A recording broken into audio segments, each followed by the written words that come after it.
Got it. Jenn, welcome to the Joy Curator Podcast. Hi, Kimberly. Thanks for having me today. It's a joy to be here. Look at you. Well, I am so very happy that this worked. I have been so excited about this conversation. And it feels like, I know I'm in Saskatchewan and you're in BC, but it's like cold here and you just want to like hunker down and like have a bowl of soup and talk, hang out. That's the kind of day it feels. So I feel like this is the perfect conversation to have. Yeah, and the way the season is starting too, like it's, we're going into winter and it's just like that really like going inward and cozy and creative time and yeah, diving a bit more deep into topics and conversations with people that light us up and can inform our lives and our experiences too. So it's like perfect timing of the year for us to talk as well. I think so. Well, you have an interesting story that I have loved following for many years as you've navigated through different things in agriculture and food. And now you have a TV series and all the things and a book. And you don't have to probably ask many people twice to talk about food because that feels like a pretty delicious topic. But you're doing it in very unique ways. So I would love for you to share with the listeners sort of your story and your journey that kind of led you to this career, but also to the Flat Out Food series that is out and available for everyone to watch. Oh, I'm really like bashful now the way you describe everything. It's like, ah. Thank you. It's very, very humbling. I really like, first of all, I really believe that we create the life of our dreams. We are Mm. responsible for creating whatever it is that we want to do or we feel called to do. And we each have a very unique purpose and passion. And for some people, that shows up in their career, not for everyone, and that's okay. But for me, fortunately, it has showed up in my career. So every day I get to do things that really light me up and that fuel my purpose here on earth, which I believe is really just helping people connect to their food and where it comes from and their farmers and of course the earth that supports it all. So it's been like this really incredible journey that's all just as it always does, it builds on itself.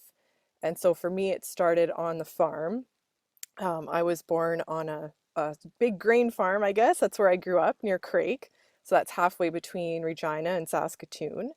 And we lived in the same yard with my grandparents, and we all, Aw. yeah, all farmed together. My mom had her own garden. My grandma had her own, like lots of gardening and cooking from scratch and getting beef from the farmer down the road because we didn't have cattle, those kinds of things. So it was just instilled this love for food and for the soil. My whole family comes from long lines of farmers, like in Europe before we immigrated here, and have always just had this love for like dirt on the hands, growing food in Mhm. whatever way it looks like. So that's the roots of it. And I later moved to Saskatoon and my parents split up and I worked in the restaurant industry for a really long time. Even in university, I was still working in restaurants at night. So that experience really just helped kind of spark this interest in food on a higher a more elevated like restaurant sense. Where are Yeah. chefs getting their ingredients from? Where does their creativity spark? Why is it important to bring that out in the food? And also seeing chefs as this conduit for kind of like a great gateway drug, if you will, for people's experiences with food. I mean, if Yeah. we go to a restaurant and a chef has just created this really beautiful dish using different seasonal ingredients or from local farms, and you can taste that coming through, and it might be something you've never experienced before, and you're just like, whoa, where do I get this from, or how do I create this? So restaurants and chefs really have this ability to open up our minds and our experiences to what food can be. And we all, of course, I'm sure you have lots of great memories of your favorite meal or this meal that just changed your life. Yes, Yeah. totally. Totally. Like, I like right as you're talking, I can like feel my heart palpitating, just like thinking about travels and places and local. And yeah, you're so right. It really does. Besides also being a fellow restaurant industry worker for many years that I absolutely loved. I I loved agree. it too. Right? I think everybody should have that experience for many reasons, but yeah, I agree. I think it's so cool that food tells these stories if you are paying attention and wish to hear the stories, right? Oh, I love that. I kind of like maybe we should have like had food and like been eating and drinking wine while we're having this conversation. But anyways, we'll just think about it. I'm always up for eating. Right? Yeah, you don't have to ask me twice. Totally. So Um, that like that food is like it has a transformative ability.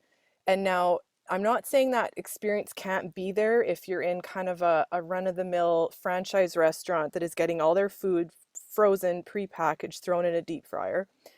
That it can happen, but it's more like the people that are around you would be in that sense. But really, I yeah. think the transformative aspect of food and very healing for our spiritual health as well is when food is sourced with care and grown with care, and then the chef puts it on the plate with care. And I mean, the chef can be the Mm, home chef too, but I think that's when food has that capacity to really open our minds and our hearts and provide this transformative experience.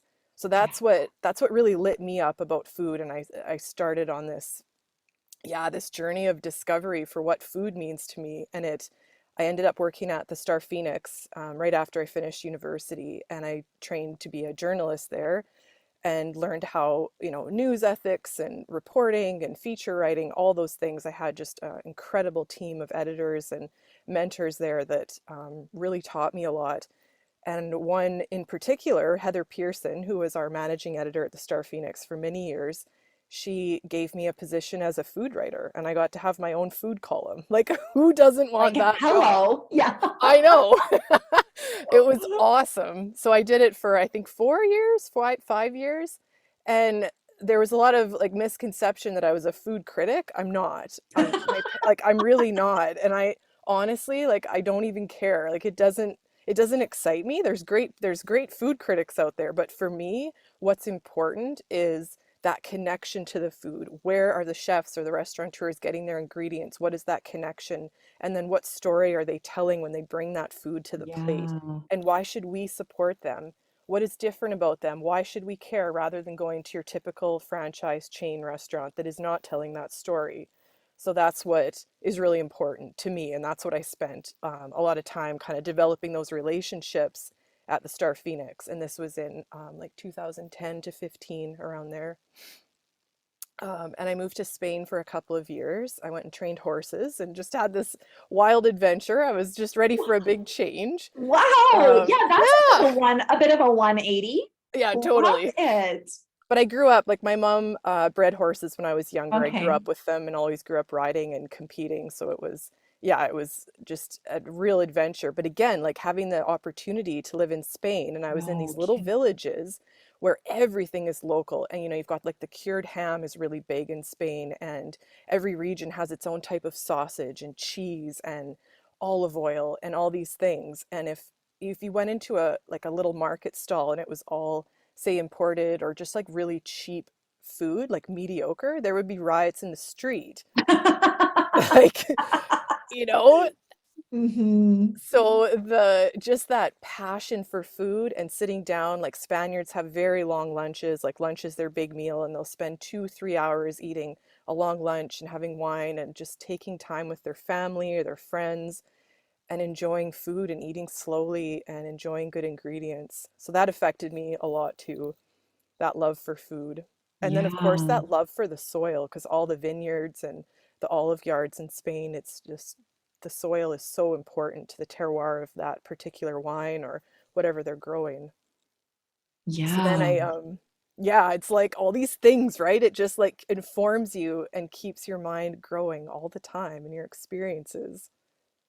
So then I That is my moved. favorite part about, I've done a lot of traveling, and that to date, even now, as I raise my children, I'm like, just go, go, go, go, like see the world, like the things that have been shaped and changed from, I mean, would assume probably how you grew up too, just being a farm girl in like rural Saskatchewan. And here we are, even like Saskatchewan is a very rural and small, and it just feels like you just realize what a teeny, teeny, tiny little pinprick you are when you are able to go to any place beyond and just see that how we think and act and see things being done here has its purpose, and how they're done in a completely different way somewhere else, and that's someone else's normal. And it's just so cool to like see that happen in different places, and just have, for me, my mind was blown in my first years of traveling. Yeah. And like, what an important part, important piece of our joy as human beings, Yeah. getting to experience other places in the world. And particularly, I think it's important to travel to developing countries with Yeah. a lot of like sustainability in mind, like spending money locally where you're able to, and perhaps not going to like a big corporate resort or something like that Mhm. if you're able, if when it calls, and just seeing how people live and how they Yeah. eat and how they gather, and just expanding your mind in those ways. Yeah. Oh, totally agree. So as you are now like food in all the different capacities and you're traveling, and how did you get to a place where you wanted to start sharing these stories in a new way that everybody could experience the joy that you're experiencing, because we don't all get to have these experiences? Well, it was really beautiful. The last year I was in Spain, it was 2017.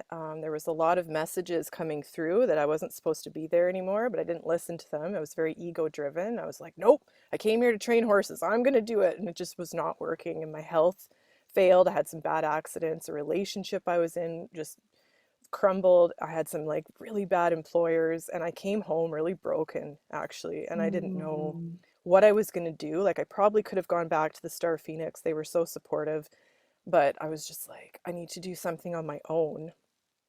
But just that like very just kind of like dog between its tail was the feeling I had, like, oh, I Yeah. failed, is what I thought at that time. But I started my own communications business then, and I started doing freelance writing and writing about food and writing for my friends. Dan Clapson has an online food magazine called Eat North. I wrote for them a lot and started editing Saskatchewan content. And then he recommended me to a publisher in Victoria called Touchwood Editions because they were looking for someone to write a food artisans book about Saskatchewan. They had published books in other parts of Canada, and they were looking for someone to do a Saskatchewan version. So he recommended me, and we talked, and the deal came out of that. And at first I thought, there's no way I can do this. Like, we don't have enough people in Saskatchewan, I thought. We don't have enough farmers. I thought maybe I could get like 100 profiles because the book is short profiles of food artisans in the province.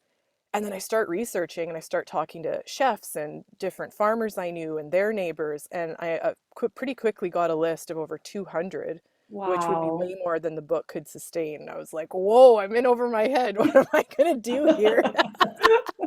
But it was absolutely incredible. I enlisted the help of a really good friend. We used to work at the newspaper together named Richard Marjan, and planned this massive road trip all over the province. He did all the photos, he did all the driving for me. We camped a lot because we were on a pretty tight budget. We had funding from Tourism Saskatchewan, thankfully, that helped a lot with our expenses. We couldn't have done it without that. And I went and visited everyone in that book. There was maybe a few that I had to miss for timing, but I wanted to see how they were growing their food, raising their animals, taking care of their soil, the chefs, where they were getting their ingredients, and even like a really like small town cafe. It's maybe not chefy, but they're using recipes from their grandma's Yeah. kitchen, and just like that love in the food. And then at the same time, I started writing more for CBC and the Star Phoenix, the Leader Post, basically anyone that would buy the stories, to tell people about food and what was happening in this province and how exciting it was and how much we have going on here. And it blew up. It was incredible. I was doing interviews all the time, and on, the social media got really big, and people were so excited about it. And rightly so. Yes. Wow.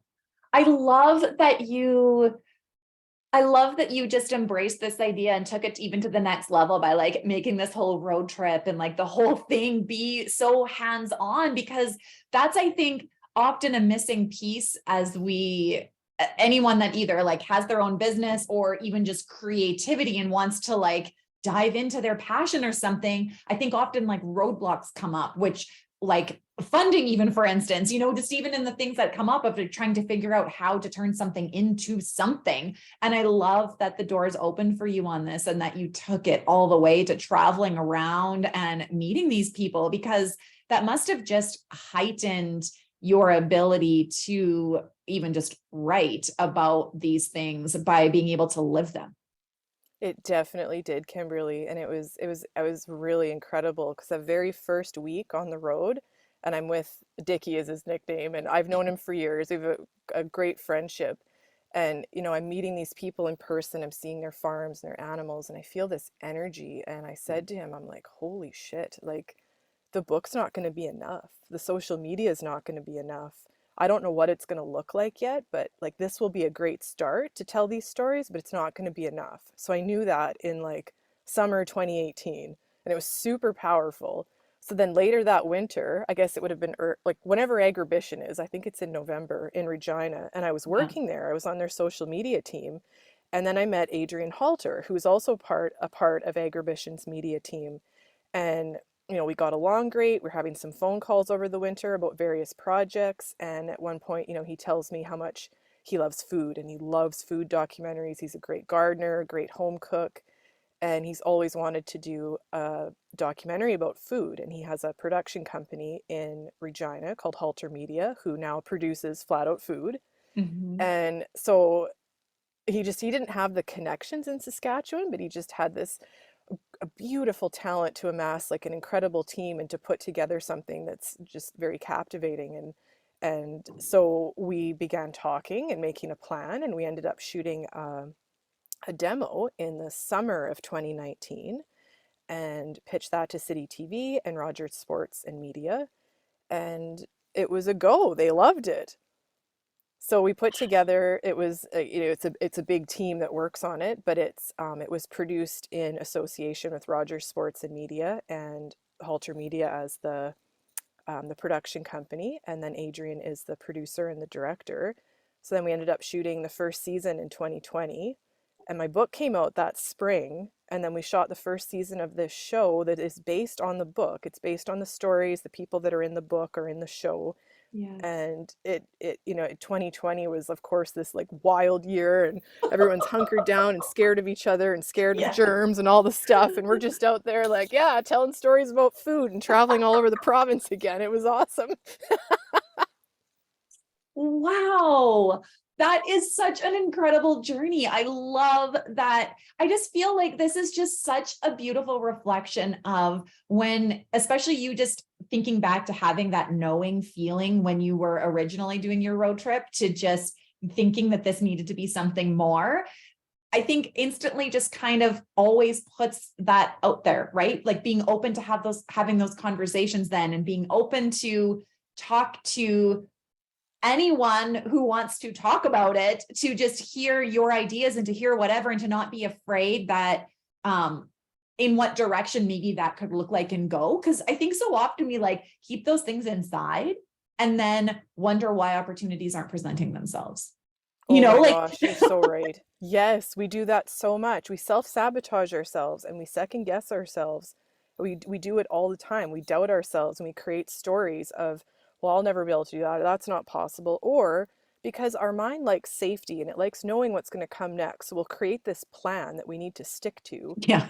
this little box that we need to live in, and it limits us so much, right? If we can just be open and trusting and surrender, then the possibilities that come in are beyond our wildest dreams. Like I had Yes. no intentions of making a TV show. I'd never done TV work. Like I've done little TV interviews, but like I knew something bigger would come, but I didn't have an aspiration to make a television show. But because I was open to any possibility that came, and then had, the fortuitous, I think it's divine timing to meet Adrian at the time and the way we met, and to have our, unique and different skill sets come together in such a great partnership. I mean, like that's pure source energy coming through and saying like, Yes. okay, here you are. You did the book. Let's move on to the next. You can tell stories about people and you can be on screen with them and help.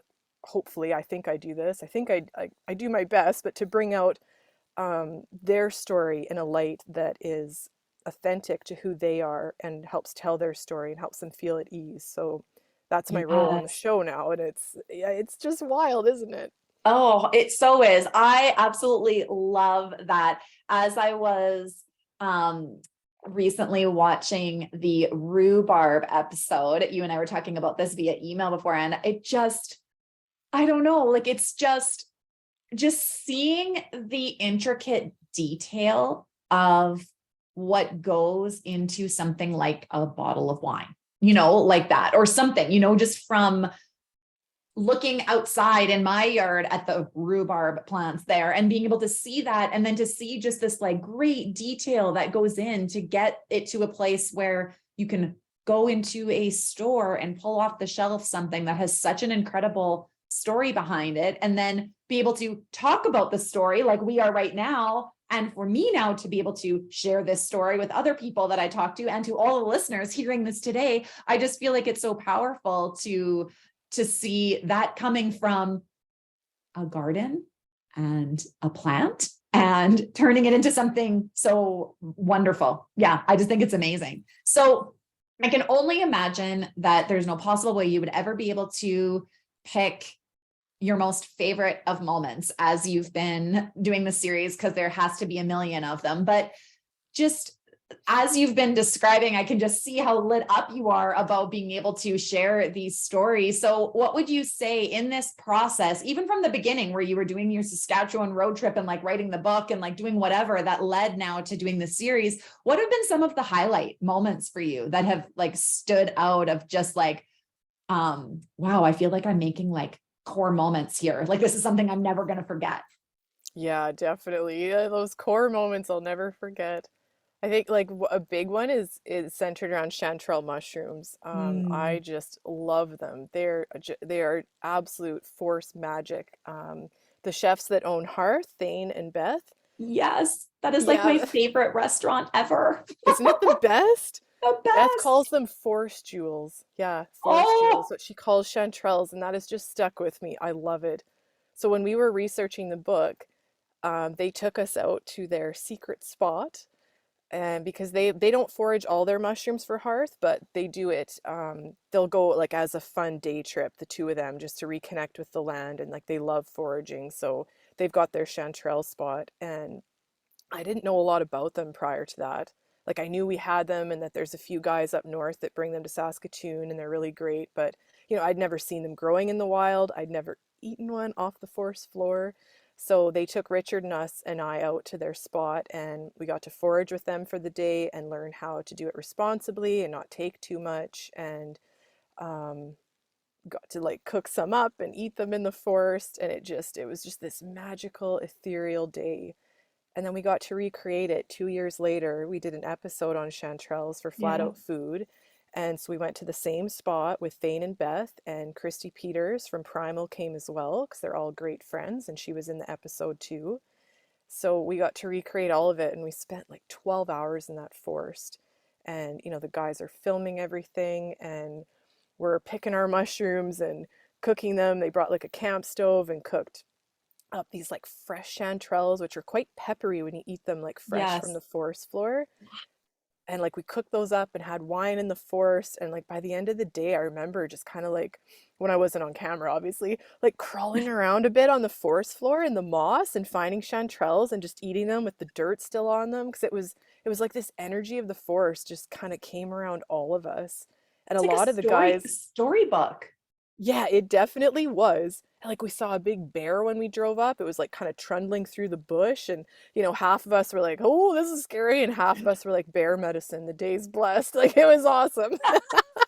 And like a lot of the crew had never had a chanterelle fresh from the forest either, so I don't think anyone had. So it was a first for all of us, and it was just this incredibly special day because Saskatchewan chanterelles, there's nothing like it anywhere else in Canada. We have the best chanterelles in this country, and I've heard that from many people. And they sell for a lot of money because the quality is so good and the taste, and it's from our forest, like in our northern lands, and it's just so special. Wow. I was like getting like Disney Tinkerbell like magical fairy dust Yeah, sprinkled around the area of vision as you were talking, just like a that's glowing, magic. That sounds so amazing. Like these are experiences that one cannot purchase. Like these are experiences that just have to happen because of the situation that you have been a part of creating, which is so 100%. amazing. Yeah, it really Wow. is. That sounds, I can only imagine that there must be so many more stories like that. I'm going to link the book and the show in the show notes here so that everyone listening can go and have their own experience through the book and through the show. Um, so besides the mushrooms, which like how cool that you're just crawling around the forest floor. Like, come on, when does this ever happen? What would be some of the other ingredients that you were fortunate enough to share stories on that kind of maybe like surprised you, or something that was maybe used unexpectedly or differently than maybe you had been accustomed to? Yeah, you mentioned the rhubarb episode earlier, and that was a favorite of both Adrian's and mine because we're thinking, and there's a lot of thought and planning that goes into like before we actually get shooting, like figuring out the ingredients and who will best represent them and tell the story behind them, the travel plan, where we'll go, and if that ingredient will work in with our travel plan. And so we decided on rhubarb for season two. And rhubarb is just like I just love rhubarb. Like I grew up eating it, and I think a lot of us have memories of, picking out of the garden with like a bowl of Yes. sugar and dipping Yes. it and eating it. Yeah, and like our grandma's making jam and jelly, and it's often in like a crisp or something sweet, right? But our thought process was like, and we try to do this with ingredients whenever possible in the show. It's like, okay, how can we just like blow the lid off this a bit and show how they can be used in a really unexpected way, or in a Yeah. way that, maybe we're not used to. And so, like the wine, of course, is a great one, but rhubarb wine is, people have generally heard of rhubarb wine, but the rhubarb wine that Sue and Vance make at Living Sky Winery is just like out of this world. It's not like your typical kind of really sweet kind of fruit wine that you might have had that maybe your uncle made in his basement. Totally. And you're like, should I drink this? Yeah. Or yeah. Yeah. But like their rhubarb wine has won international fruit wine awards, and they're making it in this little production center on their farm near Purdue. So that's really cool. And then as far as like the cooking, like the chefs, we knew that like Christy and Kyle at Primal would be awesome for this because they first of all they love using seasonal local ingredients. That's pretty much all that's on their menu. And they also really love getting creative and just kind of blowing expectations out of the water. So they did some just incredible dishes. Like Christy made this lentil dish with rhubarb and like flowers on top, and the sauce that was pureed from rhubarb. It was like a sweet and savory kind of thing. And then Kyle made duck breast, and he had like a sweet sour again, but it was on the hibachi grill, and that was the sauce for the duck. But like the rhubarb came through the whole meal and used in all these different ways, and it wasn't like a rhubarb crisp or a rhubarb Yeah. pie. And it looked stunning, like that pink color against like the different Yes. meats and the flowers, and like it was hands down like one of my favorite meals ever. And you have to eat like so slow and carefully on camera. You can't just like chow it down and get food all over you. So I'm like, okay, everyone stop talking. I just want to eat this. Can I have another plate for later, please? Just so I can eat Yeah. alone. Yeah. Oh, I love it. Oh my goodness. That just sounds absolutely amazing. That I just love how you've been able to bring all of these different unique pieces together. Me with my like event planning hat on from the last 20 years. I call myself a COVID retired event planner now because it wasn't really the career to be in when a pandemic hits, but um yeah, just all of that detail and all of the like pieces that turn this into being able to describe this as such an incredible experience that you will never forget. Yeah, definitely. And our beef, Wow. like the beef episode was also, I think, really important to look at. That was in season one. Yes. And I think like I mean, beef is so ubiquitous with the prairies, and we all, for the most part, a lot of people eat beef. But where it's coming from is something, it's important to think about because cattle have gotten a really bad rap, I think very unjustifiably so, on social media, on news, and there's this massive move towards a plant-based or vegetarian diet, which is fine if that's what you're choosing and you're doing it using like whole foods that are sourced locally instead of like imported ingredients. Like that's not doing the environment any good if you're eating Yeah. plant-based like that, right? Yeah. But to each his own. We all thrive on different diets, and the more we can just respect and accept each other, the better. But cattle have just been demonized, and it's very unjust and really unfair because cattle, when they're raised properly, so that means on grasslands that can't be used to grow food, by the way, like cattle that are grazing, you can't grow other crops on that soil. Like it's not designed for vegetables or grain or anything like that. It's grasslands for a reason, and there's always been cattle and ruminants like the bison that Hmm. have been on these lands in North America, grazing the grasslands, churning up the soil with their hooves, and the birds that come in, and it creates this beautiful ecosystem, and that's why we have the grasslands. And so if cattle are raised in an environment like that, they are vital for carbon sequestration because the roots of the grasses hold a lot of carbon in the soil. So when they're kept healthy, which is what cattle do, they sequester as much carbon as forests do. There have been several studies on that. Wow. So, yeah, so if we can support ranchers that are raising cattle in that way and doing like grass fed or grass finished, even, that's a beautiful thing. And that is really healthy, bioavailable protein for our bodies that humans, most of us, are designed to eat, the way our guts function and the way the acid in our stomach forms. So it's all part of this symbiosis, right? So that's kind of the story that we set out to tell in the beef episode. And we visited a rancher down in the south end of the province, and he and his family raise grass finished beef in this really beautiful system where the cattle are moving every few days to new pasture. So that means it's Wow. never getting overgrazed. The cattle don't get sick because their manure is always being used as fertilizer and it's helping regenerate the soil. They're moving a lot, they're getting different grasses and legumes in their diet. So it's really beautiful, and it takes longer to get them to the point where you can slaughter them. So it's not as profitable in some ways. So it's really important to educate ourselves about this and see, if we can find money in our food budget to support this kind of farming and also the nutrients that come from it too. So then included in that episode is also a rancher near Shaunavon who has an awesome story, and he's got his own butcher shop, which is across the street from like one of the best restaurants in Saskatchewan, which is Harvest Eatery, and they serve his beef at the menu. I know, I Yes. love that place. And so then he Mhm. also built his own slaughtering facility. And this was a really important story during the pandemic because there's only two slaughtering plants in Western Canada where all of our cattle are shipped, which is absolutely ridiculous and it's terrible for the environment. But I won't go into that.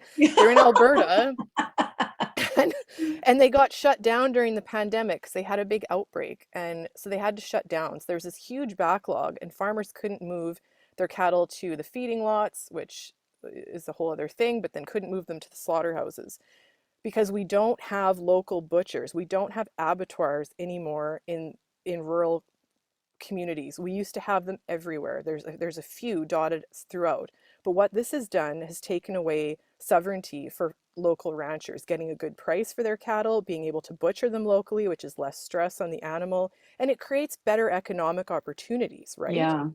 So this guy in Shaunavon has built his own, Vance is his name, has built his own butcher shop and his own slaughtering facility. So ranchers in that area can take their animals there, get them processed, and then have them sold in the butcher shop locally, which is incredible. Like this is food security at its finest, and it makes me just overjoyed. And he pays Oh, farmers a great wage, like a great cost for their animals as well. When you sell them to the slaughtering facilities that are owned by like big companies in the US and Brazil, you don't get a lot for your animals, which makes farmers cut costs a lot because they right. have to. That's the only way they can make money. So this story was super powerful, like on like a political way to think about it and to think about the power that our food choices have. And also it's super fun because I got to go out like galloping on a horse in the countryside with Vance and his ranch helpers. Like it was an Your awesome inner activity. cowgirl. Yeah. Yeah, yeehaw. Wow. I did not realize that that was in. I have enjoyed Harvest Eatery, let me tell you, did not know that whole other piece of it in Shaunavon. That's amazing. It's very encouraging. Wow. And it's this Oh, story again, like for ranchers that perhaps have been just thinking that like what you talk about, actually, we were talking about earlier, like putting yourself perhaps in a box or not thinking of different possibilities, not mm, being open to it and just thinking, well, this is the way we've always done it. We sell our cattle here, they go to this feedlot, then they get slaughtered there. I get X amount for my steers. right. But there is a different way. Like we can take back some control of our food system and of our dollars and keep them in Saskatchewan, keep them in our economies, and keep our ranchers doing better. And that involves selling more direct to consumer, but we need facilities to process the animals. So it's all part of this cycle that I really hope and think is going to give back some control and some food security for the province. Each episode just tells such a vast story from beginning to end. I just love this. I feel like we could do a podcast episode on every single chapter. Yeah, there's a lot of stories there, isn't there? I love it. To wrap up our conversation, which I don't want to end, I always like to ask the same rapid fire questions to just learn a little bit more about you. You've shared so many details about you, and I'm so grateful for the way, I just want to say, grateful for the way that you have shown up and shared about yourself personally and vulnerably too within this. I think I probably say this on every single episode, but I think it's so important, especially because social media often just paints finished pictures of things, that it's so important to be able to see the journey and to see that where we come from doesn't necessarily need to be where we stay. And we're always evolving. And even when life feels like it's crumbling, and you mentioned coming home feeling like you were like, had your tail between your legs and like all of that, being able to just show up anyways. I think that's where the goodies are. That's where the goodness is, where we are able to, see all of this great thing that's come from here, which I can only imagine was not in your wildest dreams when you came home from Spain. Yeah, well said. Love it. Okay. So I feel like you're going to have good answers for this because you're a lady of adventure. um, what is one new thing you've tried lately? Oh my gosh. Okay. So I was in Saskatchewan filming the third season of Flat Out Food until like I didn't come back out to BC until like mid-October, and my partner's been here all summer, and we've just kind of been going back and forth and seeing where we want to land. He started doing cold plunges in the river right by Oh my where we're God. living in our RV, and it's like straight off the mountain. All the streams run into this river. There's a big waterfall. It's absolutely beautiful. And like to be honest, I've been swimming, usually naked, in every body of water I can get to since I was a kid. I just love it. But I started doing cold plunges with him every morning. We go at 8 a.m. when the park opens, and it is cold. And I've done it every day now for, I guess, 2 weeks probably. It was -2 this morning. And I thought my feet were going to fall off, but it's amazing. You feel so invigorated after. And you stay in there like a minute, 2 minutes. The most I've stayed is 3 minutes. And then, yeah, you just get dressed really quick and get like a heated kind of, one of those microwave bags. I bring Yeah. those, and Yeah. yeah, you're good to go. And you're just so alive the rest of the day. Good for you. Thank Two you. weeks every day. That's amazing. He's been doing it for 2 months every My day. I'm just like, gosh. wow, okay, he's a great motivator.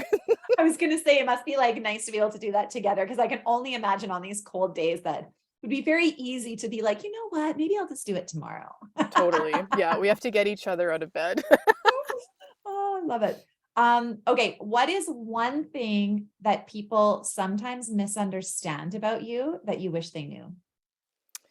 I get a lot that I'm a cookbook author or a food critic. I'm neither. My book's not a cookbook. I love cookbooks, but I don't know how to create a recipe to save my soul. And I'm not a food critic, as we talked about earlier. Everyone's just scared when they see Jenn coming to eat in their restaurant. Yeah, and it's like, no, like, not at all. But yeah, my book, like, a lot of people think it's a cookbook, and I'm just like, nope, it's not. But I think it's just hard to wrap your head around what it is, which is a travel log about Saskatchewan and food artisans. Yeah, which is, I mean, it's not like it's a brand new concept, but new concept compared to cookbook, I suppose. But Right, yeah. yeah. Love it. Okay, what besides eating mushrooms off the forest floor, what's a food or drink or something that you are like hooked on right now? Can't get enough Oh of. my gosh. There is a creamery down the road from where we're living on Vancouver Island. There's one in Saskatoon as well. It's called Sunnyside Creamery and it's just out north of Martinsville. Yeah. So it's full fat, like it's non-homogenized milk from grass-fed cattle that were milked that day. It hasn't been pasteurized as long or as high of temperatures as like your typical milk in the grocery store. So it still has those enzymes that make it really easy for us to digest. And the fat is amazing. Like you leave it in your fridge a few days and you'll get like this layer of cream on top. I'm addicted to it. I go to this creamery like twice a week and fill up as many bottles as I can. I love it. I love it. That sounds delicious. Um, where are you hoping to travel to next? Well, I have a community of people that I just really adore and yeah, they're in Indonesia, an island in Indonesia. It's 2 over from Bali. I was living in Bali a few years ago in the winter.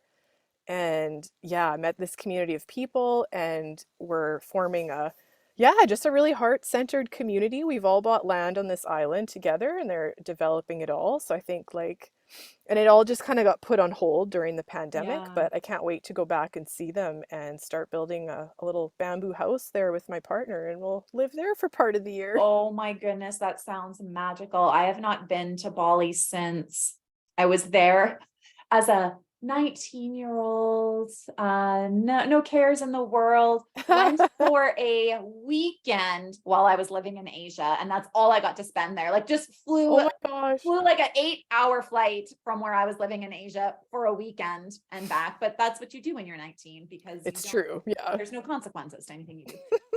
But it was so wonderful. I did not want to leave Bali. It was just such lovely people too. Yeah, it's magical Um, energy there. well, that sounds like something I need to dive into furthermore with you because I was born in the wrong climate. So very excited to someday not experience maybe 1 month of winter a year instead of 6 or 7 would be Yeah, fine with me. totally. Cut it short. Yeah. Last but not least, what is one thing that is bringing you joy right now? It's living in this forest, I think. I'm just so blessed. Like we're living in a little RV in the forest and there's old growth Douglas fir trees and great big cedars and they've all got their own energy, their own message. So just being out with them, connecting, listening, touching them, smelling all of it, it's just yeah, it's very simple and it brings me a lot of joy. Jenn, thank you so much for sharing your story here today. I feel so energized after just hearing the way you have described your journey and all of this. So I just really appreciate you being here. Oh, thank you so much. It's just been quite an honor to talk to you, and your questions are really thoughtful and insightful too. So it helps bring out the best in the story that wants to be told, Kimberly. Thank you. Oh, hey, I'm gonna just stop this here. We